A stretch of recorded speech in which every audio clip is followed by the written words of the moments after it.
Le verbe pour lire, c'est kusoma. Comment peux-tu dire aimerais-tu lire? Ungependa kusoma. On peut faire la même chose, mais maintenant avec le verbe pouvoir. Kuweza. Comment pourrais-tu exprimer l'idée pourrais-tu? Ungeweza. Ce sont des formes que vous allez entendre souvent. Ungependa, ungeweza, quand vous invitez les gens à faire quelque chose, à lire quelque chose, etc. Manger, c'est kula.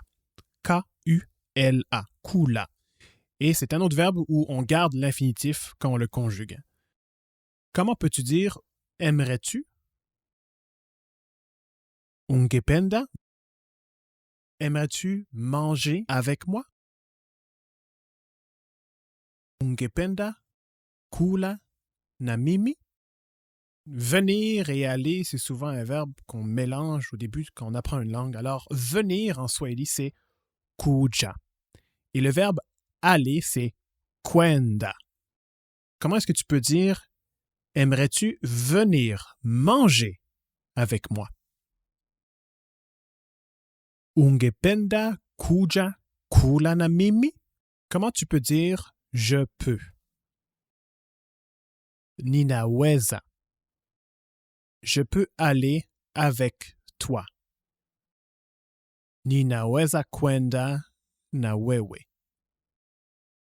Attention, la prochaine question. Veux-tu venir avec moi? Unataka kuja na mimi? La question pour où en swahili, on dit wapi. W-A-P-I. Wapi.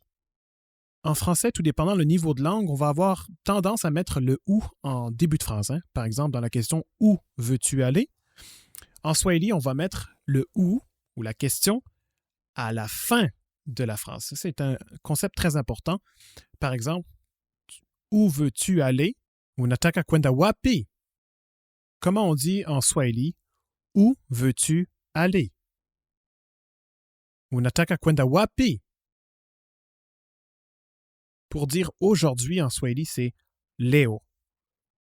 Leo. Et généralement, dans une phrase, le marqueur de temps, comme ici leo, aujourd'hui, va être à la fin, à la toute fin de la phrase. Comment on dit où veux-tu aller aujourd'hui? Unataka kwenda wapi leo? Ce soir en swahili, on dit leo jioni. Littéralement, aujourd'hui, soir, en. Leo jioni, ce soir. Comment peux-tu dire où veux-tu aller ce soir? Unataka kwenda wapi leo jioni? Le mot pour demain, c'est kesho. Alors, comment on va dire demain soir? Kesho jioni. Dis-moi, tu veux aller où demain soir? Unataka kwenda wapi kesho jioni? Le verbe pouvoir en swahili, c'est kuweza. Comment tu dis je peux? Ninaweza. Comment tu peux dire je peux étudier la Bible?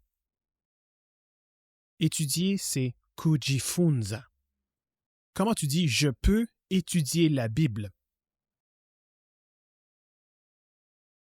Ninaweza kujifunza Biblia. Comment tu vas dire peux-tu étudier la Bible demain soir? Si tu trouves ça trop difficile, commence par petits bouts. Peux-tu? Unaweza étudier kujifunza et tu colles tout ensemble. Unaweza kujifunza. Peux-tu étudier la Bible demain soir? Unaweza kujifunza Biblia kesho jioni? Le verbe vouloir en swahili, c'est kutaka. Comment tu peux dire veux-tu? Unataka? Veux-tu étudier la Bible demain soir? Unataka kujifunza Biblia kesho jioni? Un conseil quand on apprend une langue, c'est toujours mieux d'apprendre des phrases ou des bouts de phrases plutôt que d'apprendre des mots